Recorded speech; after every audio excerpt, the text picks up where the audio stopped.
Dans une autre émission qui a été diffusée ces derniers jours, ici même à la télévision du Richelieu, on a reçu, comme on le fait annuellement, Claude Raymond, qui, du haut de ses 87 ans, est toujours très impliqué dans le fonds qui porte son nom, le fonds Claude Raymond.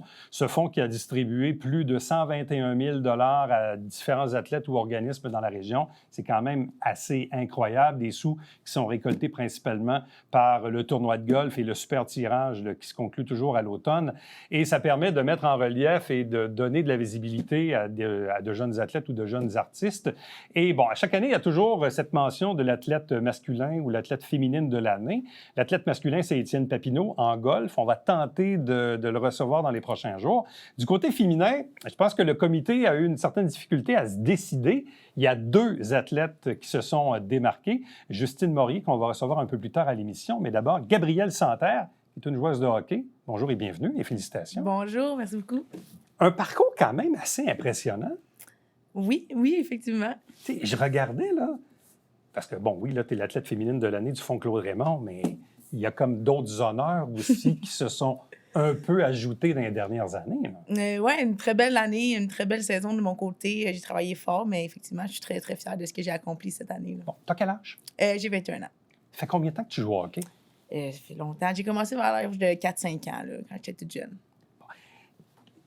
Est-ce que je me trompe ou le hockey féminin, là, on dirait depuis quelques années, on en parle plus, c'est plus visible. Bon, tu vas me dire qu'il y a l'équipe de hockey aussi à Montréal qui a sûrement aidé à ça, puis les équipes olympiques aussi des dernières années, mais le hockey féminin, il est beaucoup plus à l'avant-plan qu'avant. Ah, absolument. Je pense que dans les 10 dernières années, comme tu l'as mentionné, c'est vraiment en effervescence. J'ai commencé à jouer au hockey, puis j'ai joué une bonne partie de ma carrière avec les gars, parce que les filles, on avait justement pas beaucoup d'équipes, pas beaucoup d'opportunités. J'ai fait mon switch au hockey féminin plus vers midget, qui me donne environ 15-16 ans. Donc, je pense que toute cette attention-là du hockey féminin va permettre aux jeunes filles de vraiment commencer dans le monde du hockey féminin à leur jeune âge, puis vraiment d'avoir beaucoup plus d'opportunités puis d'options pour se développer. Là. Fait que ça veut dire que de l'âge de 5 à 14-15 ans, tu jouais toujours avec des garçons? Oui, des équipes entièrement masculines. Rendu à 12, 13, 14, ça doit quand même faire une certaine différence, non? Oui, c'est sûr que mes 2 dernières années, c'était dans le cadet de Division 1, où j'ai joué à PML, Polyvalente Marcel Landry. C'était contact sur les bords des bandes, pas de open ice, ce qui m'aidait quand même.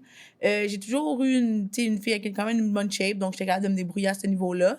Puis c'était aussi un choix de ma part. J'aurais pu aller dans le hockey féminin plus jeune, mais il a fallu que je voyage beaucoup plus pour mes parents aussi. Puis j'aimais beaucoup le style de jeu masculin. Je pense que ça m'a beaucoup aidé dans la joueuse que je suis maintenant. Puis j'ai quand même eu vraiment des belles années. Là. J'ai vraiment eu des belles équipes. Tu vas me dire évidemment qu'on joue au hockey pour le plaisir, mais visiblement, à ton niveau, à toi, il vient un temps où là, on tombe dans le compétitif. Là. Ouais. À quel moment on allait dire ce switch-là, mais à quel moment là, ce passage-là, où là, tu es passé vraiment de quelqu'un qui joue pour le fun à quelqu'un qui joue vraiment pour la compétition? Je te dirais que j'ai toujours été dans les équipes élites, même avec les masculins. J'ai fait à tombe 2C, à tombe 2B, puis oui 2B, même cadet division 1. Je pense que c'était assez du bon calibre. Mais je te dirais que c'est quand j'ai vraiment switché avec le monde du hockey féminin, quand j'ai joué midget 3 pour ma première année avec les Remparts du Richelieu. C'est là que j'ai vu pour la première fois que j'avais ma place au sein des filles, puis j'avais vraiment du potentiel. C'est à cette même année-là que j'ai fait partie de l'équipe Québec. J'ai fait le championnat canadien au Manitoba en 2019. Donc, c'était ma première expérience avec le monde du hockey féminin. J'ai vu qu'il y avait beaucoup de filles qui savaient jouer au hockey et qui étaient vraiment bonnes.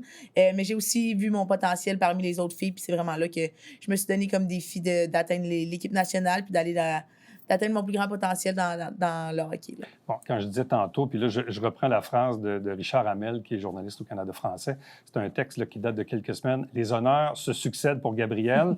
Déjà élue joueuse par excellence, recrue de l'année et membre de la première équipe d'étoiles du Réseau des sports étudiants du Québec, le RSEQ. C'est quand même assez incroyable. Puis là, tu as eu aussi, du côté de l'Université Bishop. Oui. Tu as eu d'autres reconnaissances de ce côté-là aussi récemment. Là. Oui, j'ai gagné effectivement la recrue de mon équipe puis le prix d'excellence, de joueuse par excellence de mon équipe aussi. Ouais, comment tu vis avec ça, les honneurs, les médailles, je ne sais trop? Là? Je vis très bien, honnêtement. Je peux être honnête avec toi. Je pense que je commence de plus en plus à le réaliser. Tu sais, je pense que sur le coup de l'émotion, j'étais comme sur mon nuage. Je ne réalisais pas vraiment mes accomplissements. Mais là, ça fait quelques semaines que la saison est terminée puis que je suis de retour chez moi. J'ai recommencé mon off-season. Je pense que je commence vraiment à réaliser les accomplissements que j'ai faits. Puis j'en suis juste vraiment fière. Je continue à travailler fort. Puis pour moi, c'est que le début. C'est le talent, c'est le travail, c'est les deux? Les deux. Vraiment les deux. Puis même que je mettrais beaucoup d'emphase sur le travail. J'étais une personne qui mise beaucoup sur la préparation. Je pense que c'était ma première année universitaire. Je savais qu'elle allait avoir un petit gap au niveau du niveau de jeu, je peux dire, niveau physique, niveau vitesse. Donc, je me suis vraiment préparée autant physiquement que mentalement. Puis c'est sûr que j'aime tellement le hockey, donc je me pousse à me dépasser à chaque jour. Puis je pense qu'avec un peu de talent, ça fait des beaux résultats. Bon, tu dis là, je suis dans ma off-season, donc c'est la pause de l'été. Tu fais quoi durant cette pause-là? Je m'entraîne. Tu ne te reposes pas, là? Ben, tu sais, j'ai eu mon 2 semaines complètement off après l'année. Je pense que le hockey, c'est des grosses saisons. Il y a beaucoup de matchs. Donc, pour mon corps, pour mon mental aussi, je pense que c'est nécessaire pour toutes les joueuses puis les joueurs qui jouent au hockey. Donc, j'ai eu mon 2 semaines complètement off. Puis après ça, ben, j'ai recommencé tranquillement. Mais je pense que c'est vraiment dans l'off-season où tu peux prendre un gap, que tu travailles sur tes faiblesses puis redevenir encore meilleur à début de la saison. Mais t'entraîner durant la saison morte, ça veut dire quoi pour toi, t'entraîner? Dans le gym, dans le fond, 4 à 5 fois semaine, plus je touche la glace 2 à 3 fois semaine aussi. Là. Durant l'été? Ouais. Donc, les patins, tes choses 12 mois par année. Là. Ouais, pas mal. Ben écoute, je pense que je suis quand même une sportive. J'aime faire d'autres sports aussi. J'en profite pour jouer au football, j'en profite pour jouer au golf. Mais je pense que rendu au niveau que je suis, puis avec les buts que j'ai, je crois que c'est nécessaire de garder la glace puis mon entraînement. Par curiosité, l'été, sur glace, tu vas où pour ça? Je travaille avec François Bordoua à l'Arena Gaëtan Boucher, c'est à Saint-Hubert. Ça va être ma 3e été avec lui. J'adore les pratiques. Je pense que mon développement depuis que je travaille avec lui, c'est vraiment amélioré. Donc, je lui fais 100% confiance. Bon. C'est quoi maintenant, à partir de maintenant, là, tes ambitions futures, tes projets, là, ce que tu veux accomplir, ce que tu veux faire? Ben, c'est sûr que mon but premier, que c'est mon rêve depuis que je suis toute jeune, c'est de faire partie de l'équipe canadienne de hockey, de participer à des Olympiques ou même avoir un championnat mondial. Ben, c'est sûr qu'avec la nouveauté de la Ligue professionnelle, c'est un autre objectif qui s'ajoute à ma liste. C'est sûr que plus tard, j'aimerais ça jouer dans les rangs professionnels.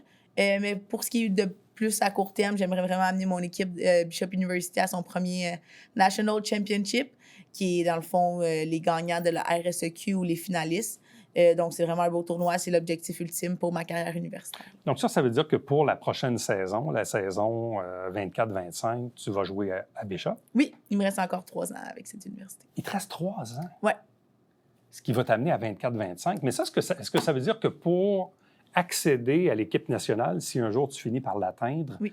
Ça veut dire que c'est un peu l'âge idéal pour accéder à l'équipe? Oui, je dirais que oui. C'est sûr qu'il y a l'équipe de développement qui est les moins de 22 ans, qui serait ma dernière année d'éligibilité, qui en ce moment est clairement un de mes objectifs pour cet été. Le camp est en août. Les invitations sont généralement en juin. Mais sinon, l'équipe nationale vraiment senior, je te dirais que l'âge moyenne, c'est 28 ans. Ah oui. 27, 28 ans, vraiment. Donc, oui, c'est sûr qu'après les universités, c'est ton prime time un peu, je peux dire. Mais si tu peux te développer encore dans la ligue professionnelle, mais tu as encore tes chances quand même.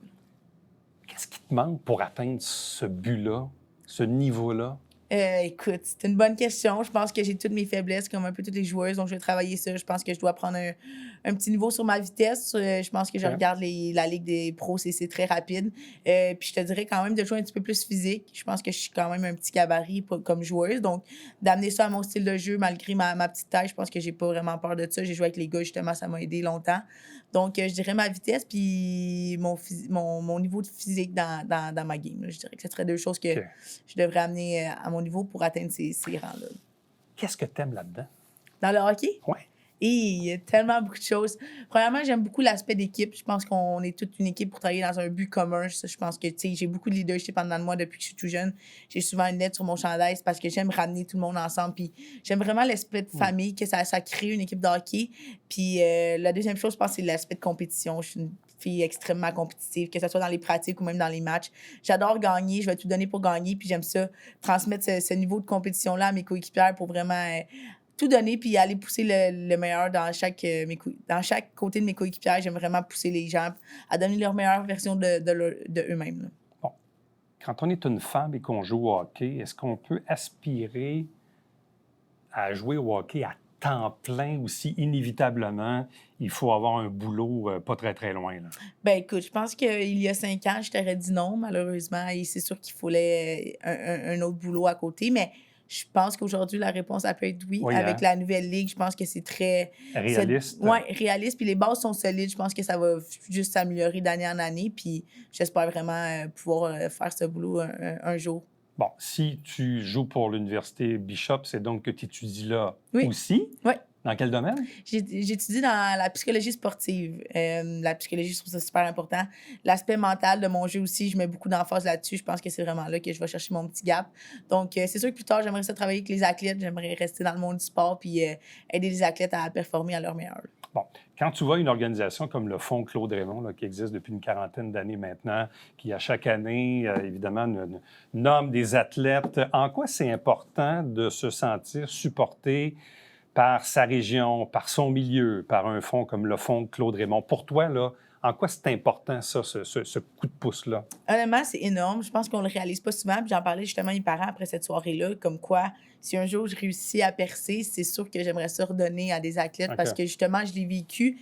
Puis je vois la différence, à quel point ça a un impact dans notre parcours. Je pense que juste d'être supporté, tu sais, de jouer au hockey à temps plein, d'être aux études, c'est très difficile d'avoir un job où, tu sais, on est hyper chargé.